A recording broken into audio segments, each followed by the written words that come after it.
Hello everyone, welcome to Magnet Brains. मैं हूं अदिति शाह और आज के लेक्चर में हम कर रहे हैं क्लास 11th अकाउंट्स का चैप्टर नंबर 19 जिसका नाम है एडजस्टमेंट इन फाइनेंशियल स्टेटमेंट्स। तो प्रीवियस वीडियो में हमने क्वेश्चन नंबर 13 तक देख लिया था। अब हम बढ़ रहे हैं प्रैक्टिकल प्रॉब्लम्स क्वेश्चन नंबर 14 पे। क्या बोल रहा है देखते हैं। On 31 March 2020 the following trial balance was prepared from the books of Manpreet. ठीक है, तो ये हमें ट्रायल बैलेंस दिया हुआ है। हमें ट्रेडिंग पीएनएल और बैलेंस शीट बनाना है ये सारे एडजस्टमेंट्स करते हुए। क्या क्या एडजस्टमेंट्स हैं, चलो एक एक करके देख लेते हैं। सबसे पहला एडजस्टमेंट बोल रहे हैं closing stock at cost was 35,000 whereas its net realisable value was 30,000। तो हमने रूल पढ़ा है क्लोजिंग स्टॉक का कॉस्ट या नेट रियलाइजेबल वैल्यू जो भी कम है उस पर हम उसको वैल्यू करते हैं। तो क्या कम है, नेट रियलाइजेबल वैल्यू। तो आपका क्लोजिंग स्टॉक को आप 30,000 पे रिकॉर्ड करोगे, 35,000 पे नहीं। चलो, a new machine was purchase for 3,000 on 1 अक्टूबर। तो एक नई मशीन खरीदी हमने 3,000 रुपये की 1 अक्टूबर 2019 को। But it was not paid for, मतलब हमने क्रेडिट पे खरीदी। And no entry was passed in the books, और बुक्स में इसकी एंट्री करना ही भूल गए। तो ये एंट्री, अब इसके दोनों इफेक्ट्स हम देंगे। आगे क्या बोल रहा है, wages include 500 paid for installation of machine. तो वेजेस में 500 रुपये ऐसा है जो हमारे मशीन को इंस्टॉल करने के लिए दिया गया है। मतलब ये क्या होना चाहिए था, ये हमारा कैपिटलाइज होना चाहिए था। दैट इज प्लस होना चाहिए था किसके, कॉस्ट ऑफ मशीन में। बट इसको हमने वेजेस में इंक्लूड कर दिया, तो इसको पहले हटाएंगे और मशीनरी की कॉस्ट को बढ़ाएंगे। क्लियर है इतना। चलो, provision for doubtful debts was raised to 1400 and further bad debts of 300 were written off. तो यहाँ सीधे आपको क्लोजिंग प्रोविजन दे दिया गया है 1400 रुपये का, और further bad debt that is new bad debt दे दी गई है 300 रुपये की। तो इसका भी हम निकाल लेंगे, कैलकुलेशन कर लेंगे। In the month of March 2020 a fire broke out and destroyed stock to the value of 8,000। तो मार्च 2020 में आग लग गई, 8,000 रुपये का स्टॉक जल गया। The insurance company admitted claim for loss of stock to the tune of 5,000। But insurance company ने बोला कि हम 5,000 ही कंपनसेट करेंगे। ठीक है, और उन्होंने वो अमाउंट अप्रैल 2020 में पे किया। मतलब ये 31 मार्च को साल खत्म होने के बाद अगले महीने पे किया। तो 31 मार्च को इंश्योरेंस कंपनी से लेना ड्यू है, तो ये हमारी बैलेंस शीट में दिखेगा। ठीक है, चलिए, और बाकी जो बचा हुआ बैलेंस है वो हम प्रॉफिट एंड लॉस में डेबिट करेंगे, क्योंकि 3,000 रुपये का आपको खुद अपनी जेब से नुकसान भरना पड़ा। 8,000 का नुकसान हुआ था, 5,000 का लॉस का कंपनसेशन मिल गया, तो 3,000 का नुकसान आपको खुद उठाना पड़ा। चलिए, outstanding wages were 700 while outstanding salaries amounted to 500। तो आउटस्टैंडिंग एक्सपेंसेस हम ऐड कर देंगे। प्रीपेड इंश्योरेंस 250 था, प्रीपेड एडवर्टीजमेंट 500 था। Machinery was depreciated by 10% and furniture by 15%। तो काफ़ी बड़ा क्वेश्चन और काफ़ी सारे एडजस्टमेंट्स हैं। बहुत ध्यान से एकदम फोकस्ड होके हमें ये क्वेश्चन धीरे धीरे करके करना है।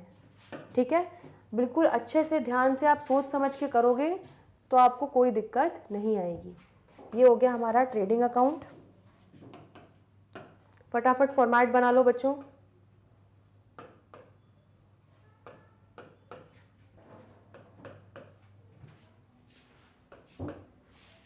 फिर ये हो गया हमारा प्रॉफिट एंड लॉस अकाउंट।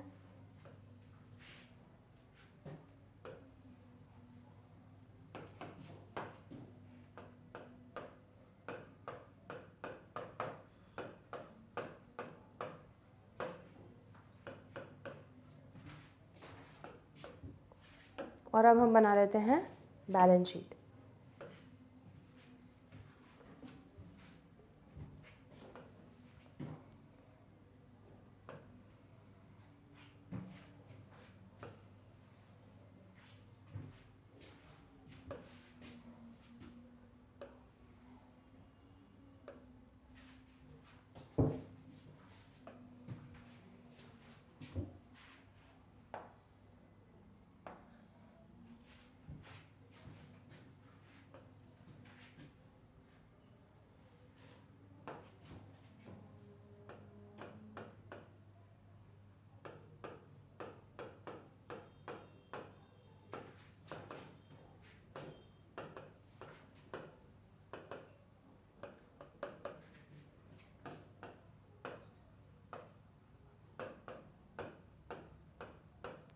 तो ये हमारी बैलेंस शीट भी बन गई। चलिए, अब सबसे पहले स्टार्ट कर रहे हैं हम ट्रेडिंग अकाउंट से। तो ट्रेडिंग अकाउंट में हमें सबसे पहले क्या चाहिए, ओपनिंग स्टॉक। ओपनिंग स्टॉक कितना दिया है, 40,200।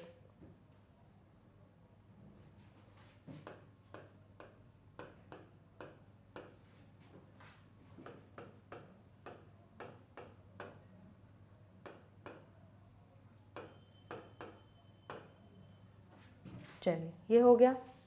नेक्स्ट परचेजेस, तो 1,32,700 का दिया हुआ है। परचेज रिटर्न भी दिया है 970 का। तो चलिए कर लेते हैं 132,700 माइनस 970।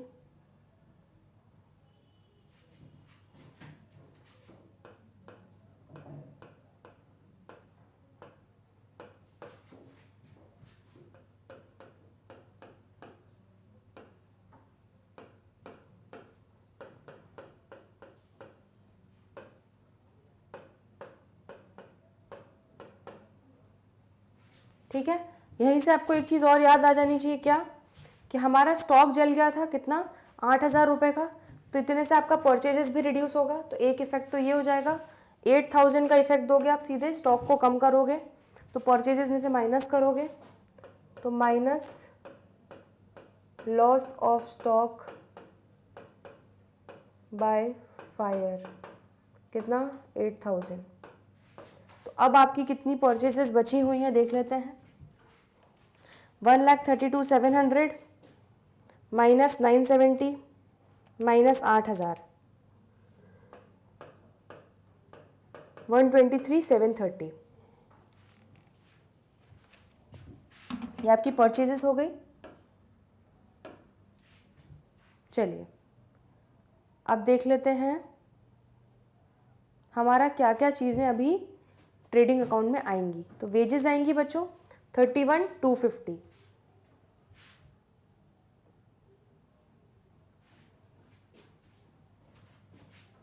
तो यहाँ पे लिख लेंगे 2 वेजेस 31,250। लेकिन वेजेस में देखो आपको कुछ एडजस्टमेंट्स दिए हुए हैं बच्चों। एक, wages include 500 paid for installation of machine. तो 500 रुपये आपको वेजेस में नहीं इंक्लूड करना चाहिए था, वो मशीन के कॉस्ट में ऐड करना चाहिए था। तो पहला इफेक्ट क्या होगा इसका कि इसको वेजेस में से माइनस कर लेंगे। चलो लगे हाथ माइनस कर लो। तो माइनस हमने कर लिया यहाँ से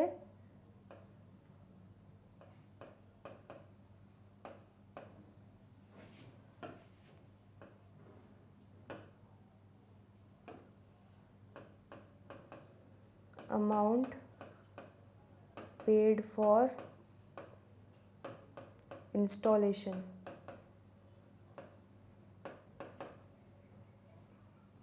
ऑफ मशीन। तो ये हम माइनस कर लेंगे 500। ठीक है, और ऐड करेंगे एक चीज़ और, क्या ऐड करेंगे, यहाँ पर हमें दिया हुआ है आउटस्टैंडिंग वेजेस 700 थी। तो इसके दो इफेक्ट्स अभी लगे हाथ दे ही देते हैं। चलो एक ऐड करेंगे वेजेस में,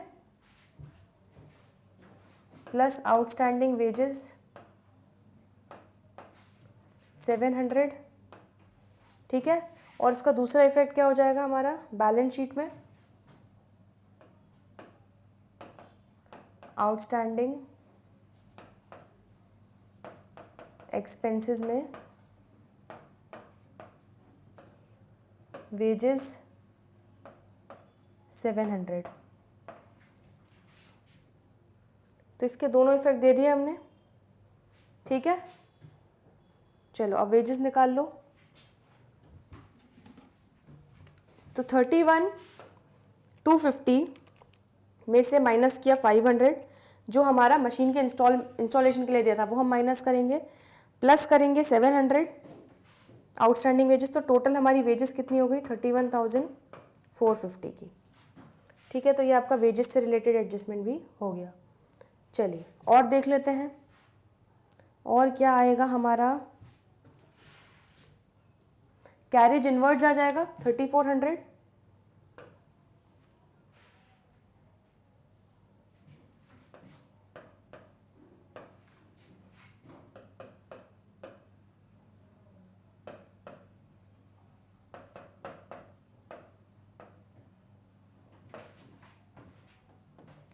चलिए और देखिए क्या आएगा यहाँ से। तो अब बच्चों कुछ बचा नहीं है हमारा। चलिए क्रेडिट बैलेंसेस में देख लो क्या क्या आ सकता है। सेल्स आएगा 191,940 माइनस सेल्स रिटर्न 1250।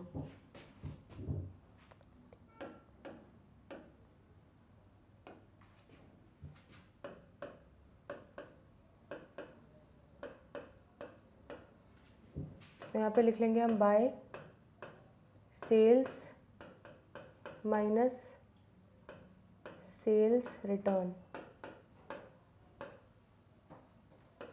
तो कैलकुलेट करो 191,940 माइनस 1250 कितना हो गया 190,690। ठीक है। चलिए अब देख लेते हैं बच्चों क्या क्या आना है। क्लोजिंग स्टॉक आएगा एडजस्टमेंट्स में से। ट्रायल बैलेंस की तो सारी चीज़ें ले चुके हैं, तो चलो क्लोजिंग स्टॉक के दोनों इफेक्ट दे देते हैं। यहाँ पे ले लो बाय क्लोजिंग स्टॉक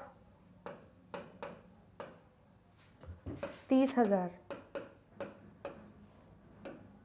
और बैलेंस शीट में ले लो क्लोजिंग स्टॉक 30,000। ये आपने दोनों इफेक्ट्स दे दिए। और देख लेते हैं और कोई एडजस्टमेंट।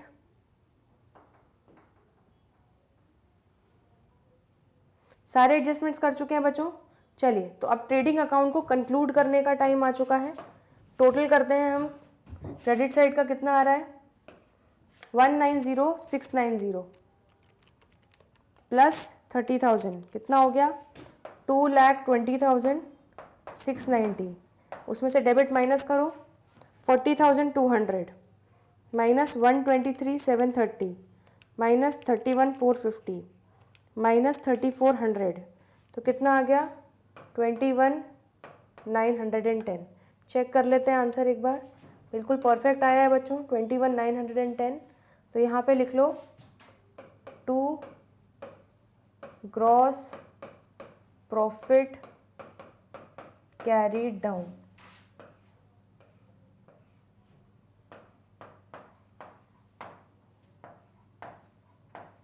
चलिए तो ट्रेडिंग अकाउंट आपका यहाँ पे कंप्लीट होता है। आई होप ये सारी एडजस्टमेंट समझ में आ गई हैं। इसको नोट करो फिर आगे बढ़ रहे हैं। चलिए तो ग्रॉस प्रॉफिट को लेके जा रहे हैं हम सबसे पहले। तो यहाँ पे लिख लेते हैं by gross profit brought down. ठीक है। कितना ग्रॉस प्रॉफिट आया था 21,910। अब आ जाते हैं जितने भी हमें चीज़ें दी हुई हैं क्या क्या आ जाएगा। डिस्काउंट अलाउड ले लो 2640 90 बैंक चार्जेस।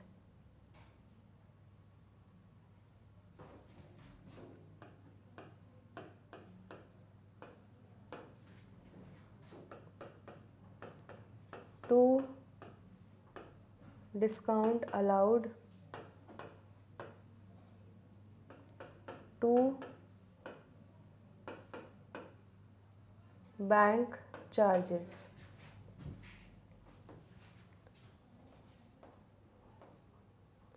इसके बाद है सैलरीज 5610।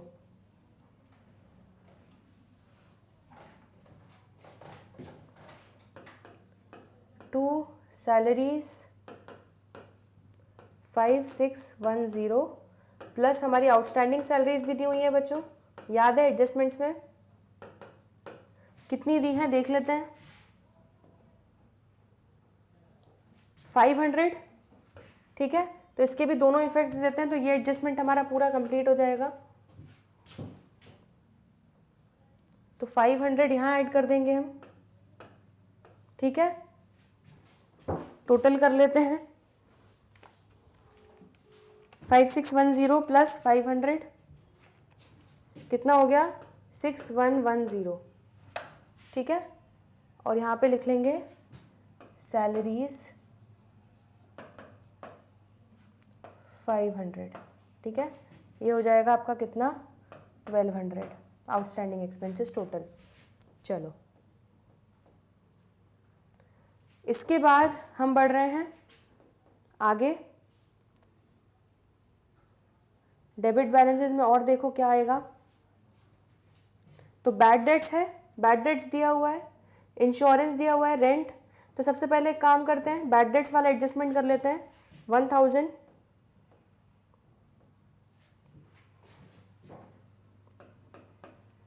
तो 2 बैड डेट्स 1000,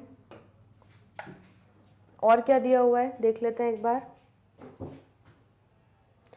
हमारा फर्दर बैड डेट्स 300 और 1400 का provision for doubtful dates.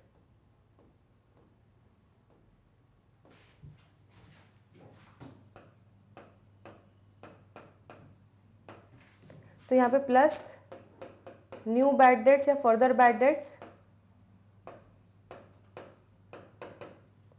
Plus closing provision,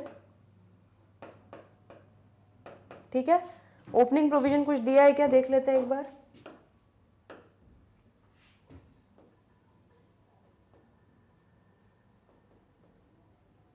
opening provision दिया हुआ है बच्चों 800 रुपये, तो यहाँ पे कर लेंगे माइनस ओपनिंग प्रोविजन,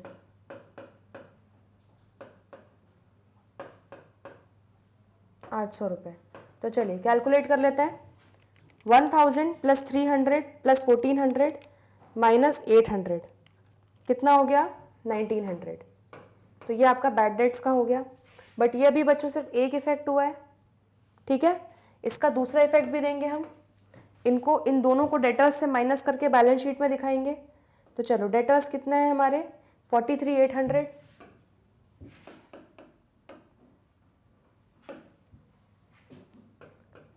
तो debtors 43,800 minus bad debts minus closing provision,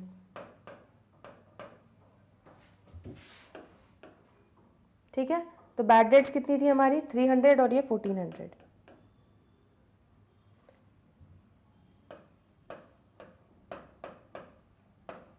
चलिए तो निकाल लीजिए, 43,800 माइनस 300 माइनस 1400, ये हो गया आपका 42,100। चलो इसके भी दो इफेक्ट्स हो गए। अब क्या दिया हुआ है इसके बाद, इंश्योरेंस 1250, तो इंश्योरेंस का आपको दिया है कि प्रीपेड है 250, तो यहाँ पे लिख लेते हैं टू इंश्योरेंस 1250 माइनस प्रीपेड 250, तो ये हो जाएगा कितना 1000। और इस यहीं पर हमारा एक चीज़ और आ जाएगी, यहाँ पे हम लिख लेंगे प्रीपेड एक्सपेंसेस,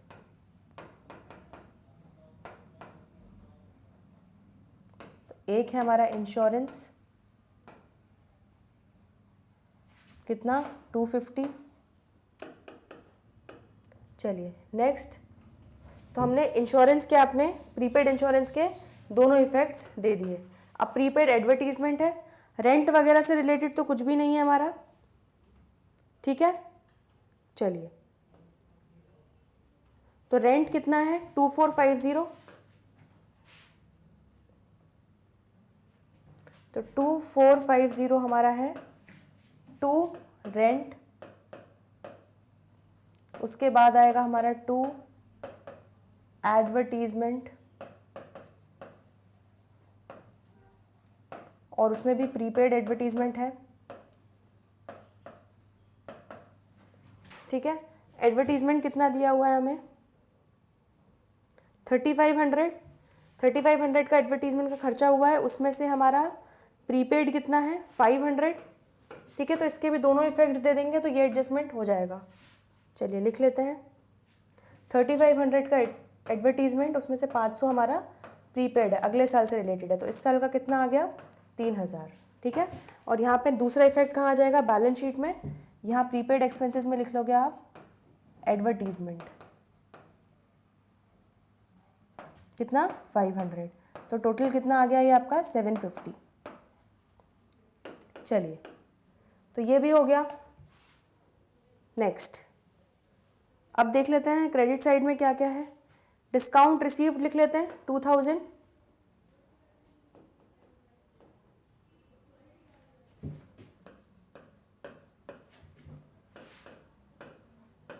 तो bye discount received.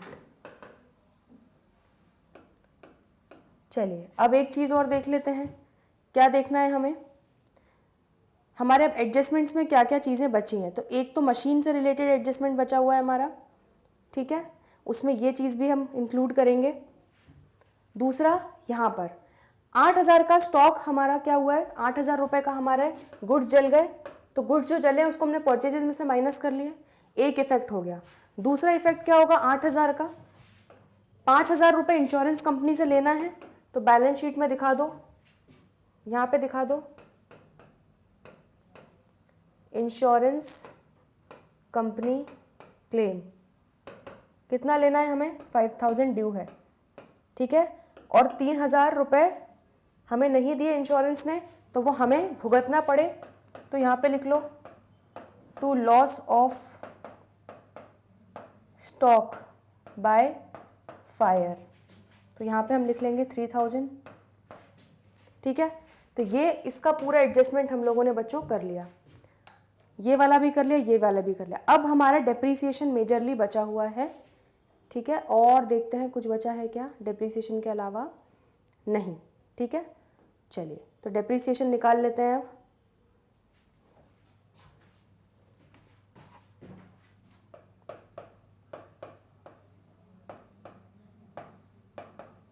To depreciation, ठीक है, तो यहाँ पे हमारा है मशीन और यहाँ पे हमारा है फर्नीचर।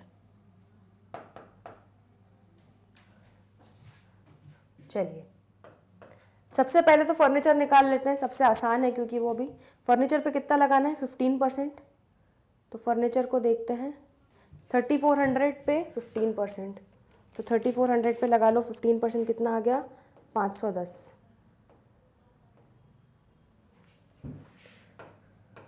अब आता है हमारा मेन कैलकुलेशन, ठीक है। सबसे पहला कैलकुलेशन जो हमें बोला गया है क्या, कि एक नई मशीन खरीदी है 3000 रुपये की 1 अक्टूबर को। अब सबसे पहले देखो कि मशीन यहाँ पे कितनी दिखाई गई है,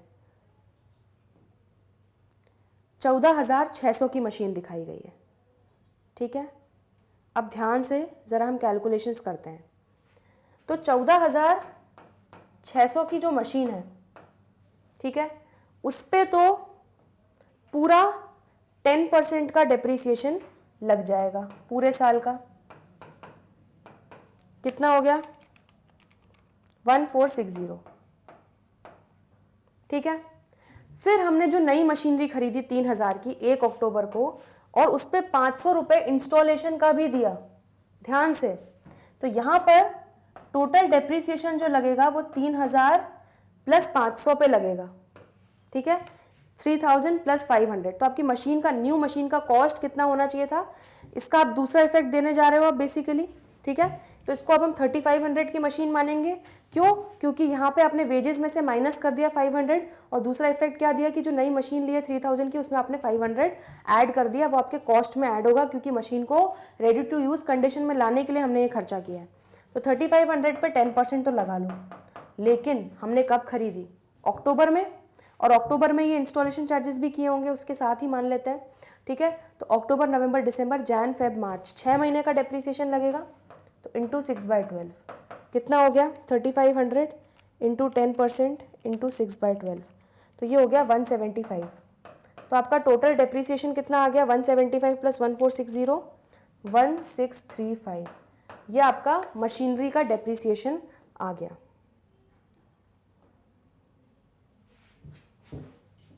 तो 1635 आपका मशीनरी का डेप्रीसिएशन हो जाएगा, तो 1635 प्लस 510 कितना हो गया 2145, ये आपका डेप्रीसिएशन आ गया।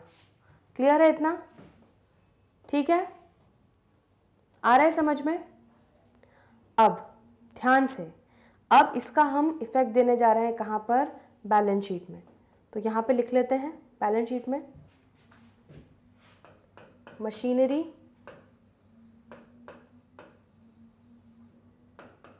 Minus depreciation, furniture minus depreciation. तो सबसे पहले फर्नीचर का कर लेते हैं, बड़ा आसान सा है। फर्नीचर का 510 डेप्रीसिएशन है 3400 पे, तो यहाँ लिख लेते हैं 3400 माइनस 510 कितना हो गया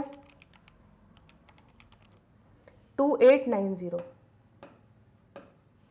ठीक है। अब मशीनरी, तो मशीनरी हमारी बच्चों कितने की थी, यहाँ पर दी हुई है, देखो ज़रा ध्यान से, 14,600 रुपये। तो ये तो लिख लो बैलेंस शीट में सीधे, इसका एक इफेक्ट, सिंगल एक इफेक्ट आ जाएगा 14,600। अब इसमें हम प्लस करेंगे ये मशीन जो हम रिकॉर्ड करना भूल गए थे, कहाँ गई वो हमारी। क्या इसको आप कितने से रिकॉर्ड करोगे, 3000 तो करोगे ही, प्लस 500 से रिकॉर्ड करोगे मशीन को। ठीक है, तो 3500 आप टोटल मशीन का कॉस्ट दिखाओगे। ध्यान से देखना, अभी एक कंफ्यूजन हो सकता है आप लोगों को। ठीक है, तो मशीनरी हमारी 3500 की है, टोटल नई वाली हो गई। लेकिन जो आपने वेंडर से खरीदा है, परचेज प्राइस मशीन का वो 3000 का है, तो आपको जो जिससे परचेज किए क्रेडिट में उसको तो 3000 आपको देना है, तो वो आपका क्या है क्रेडिटर। तो ये जो मशीन है 3000 वाली, इसका दूसरा इफेक्ट कहाँ, एक इफेक्ट तो यहाँ आ गया, दूसरा इफेक्ट कहाँ आ जाएगा इसका, यहाँ पर आ जाएगा। तो यहाँ पर लिख लेते हैं हम वेंडर फॉर मशीनरी, ये आपका हो जाएगा कितना 3000। ठीक है, ध्यान से देखना, ये 3500 में से 3000 का आपका दो इफेक्ट आ गया, एक आपने एसेट साइड पे दिखाया 3000 और 3000 लाइबिलिटी साइड पे दिखा दिया, इसका दो इफेक्ट आ गया। 500 रुपये के वेजेस का क्या इफेक्ट आया, एक इफेक्ट आया कि असेट साइड में आपने मशीनरी में जोड़ दिया, और दूसरा इफेक्ट क्या आया कि आपने पीएनएल में या सॉरी ट्रेडिंग अकाउंट में वेजेस में से माइनस कर दिया। आ रहा है समझ में। तो इस तरह से हर चीज़ के, हर एक ट्रांजैक्शन के दो दो इफेक्ट्स होंगे, समझ में आ रहा है। इसका डेप्रिसिएशन कितना निकाला था हमने 1635, तो यहाँ पे ले लेते हैं हम 1635, और मशीन टोटल कितनी हो रही है 14,600 प्लस 3500, 18,100 की मशीन का कॉस्ट हो रहा है, उसमें से 1635 का डेप्रिसिएशन लगाया, तो अब कितना बचा 16,465। तो ये आपका मशीन का भी एडजस्टमेंट हो गया। क्लियर है। तो इस तरह से आपने डेप्रिसिएशन के भी दोनों इफेक्ट्स दे दिए और इनका भी दे दिया। ठीक है, तो आपके एडजस्टमेंट्स सारे हो गए बच्चों। अब बस देख लेते हैं, और कुछ तो नहीं बच रहा है हमारा जो हमें लेना है पीएनएल में, नहीं। तो चलिए पीएनएल को कंक्लूड कर लेते हैं। क्रेडिट साइड का टोटल देखो कितना आ रहा है,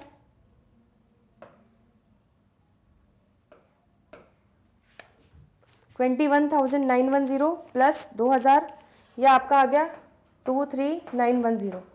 उसमें से माइनस करा आपने सारे डेबिट, तो minus 2640 minus 90 minus 6110 minus 1900 minus 1000 minus 2450 minus 3000 minus 3000 minus 2145, तो ये कितना आ गया आपका 1575।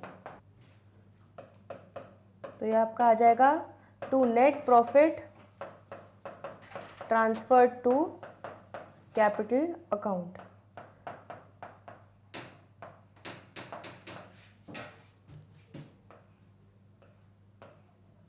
तो ये हो गया 23,910। ठीक है, ये आपका प्रॉफिट एंड लॉस हो गया आपका कंप्लीट। इसको नोट कर लीजिए, फिर बैलेंस शीट करेंगे।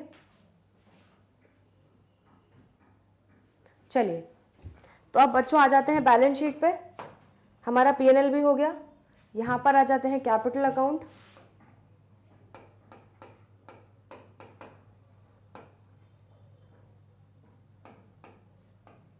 में प्लस करेंगे हम ड्रॉ, प्लस हम करेंगे नेट प्रॉफिट,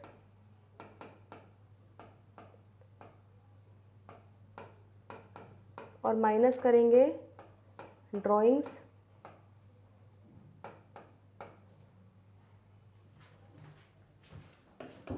तो कैपिटल अकाउंट कितना दिया हुआ है आपको? 1 लाख। और ड्राइंग्स कितनी दी हुई हैं? 4200।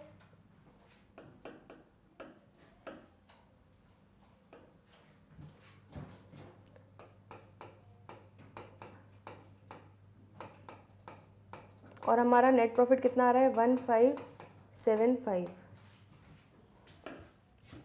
ठीक है, चलिए तो निकाल लीजिए क्लोजिंग कैपिटल कितना आ रहा है? 1 लाख प्लस 1575 माइनस 4200, तो आपका क्लोजिंग कैपिटल आ गया 97375।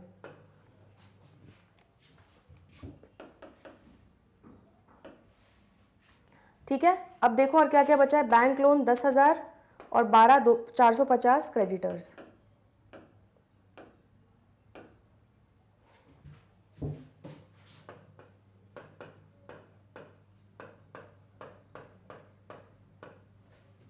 तो यहाँ पे लिख लेंगे बैंक लोन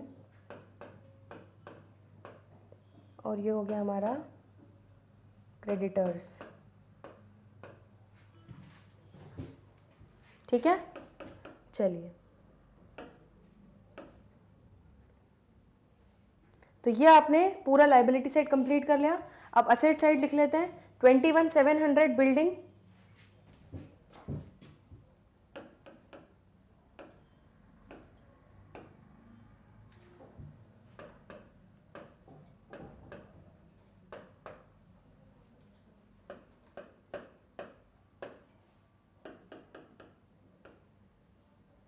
इसके बाद है बिल्स रिसीवेबल 2500,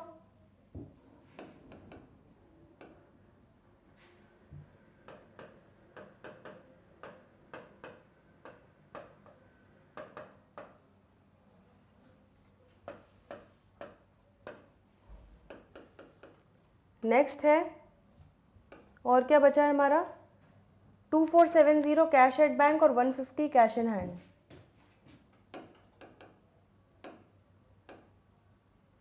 तो 2470 और 150। ठीक है, तो ये आपका आ गया कैश एट बैंक और कैश इन हैंड। चलिए तो ये हमारा कंप्लीट हो रहा है। अब टोटल लगा लेते हैं बच्चों एक बार। चलिए लाइबिलिटी साइड का देखो, 97375 प्लस 10,000 प्लस 12,450 प्लस 3,000 प्लस 1,200 कितना हो गया? 124,025। असेट साइड देखो, 16,465 plus 2,890 plus 21,700 plus 2,500 plus 5,000 plus 42,100 plus 30,000 plus 750 plus 2470 plus 150। तो कितना आ गया? ये भी आपका 124,025। तो आपकी बैलेंस शीट हो गई टैली।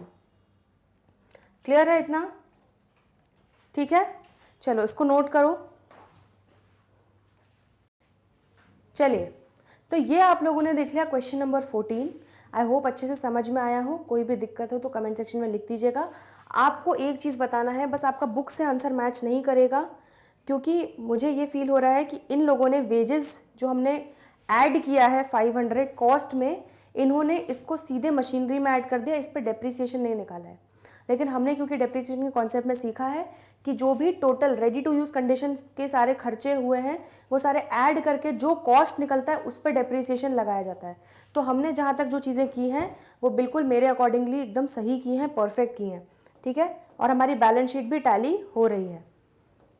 तो इसीलिए आपके ऊपर है आपको कौन सा अजम्पशन लेना है। लेकिन बच्चों मैंने तो जो हम लोगों का अकाउंटिंग प्रिंसिपल बोलता है उसके अकॉर्डिंगली हम लोगों ने इसको सॉल्व किया है। ठीक है, तो ये क्वेश्चन नंबर 14 आपका यहाँ पे कंप्लीट होता है। बचे हुए क्वेश्चंस हम अगले लेक्चर में करेंगे। तो जल्दी मिलते हैं ब्रेक के बाद, तब तक के लिए गुड बाय।